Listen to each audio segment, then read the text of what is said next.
In this video, I will show which settings you have to adapt in the DULCOMARIN 3 to configure an analog output to transfer a measured value to a PLC. The DULCOMARIN 3 can be configured with optional analog output modules. Ensure that your controller has at least one. Swipe to the right or left until the connectivity overview appears. Scroll down and click on I/O1 module. Scroll down to the module overview.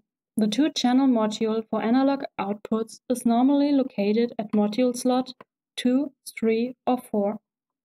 In this example, it is at slot 2. Therefore, click on slot 2. Click on the output you want to use for the PLC connection and activate it. Then select the measured value you want to transfer to the PLC. In this example, I select pH.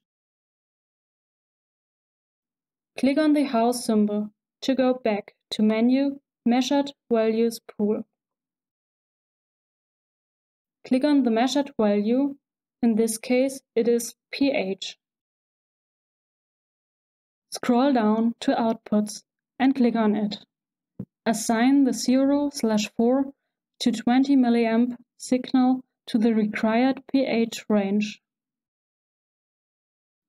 Current with error means that the analog output switches to a fixed current value of 23 mA in the event of an error. Thank you for your attention.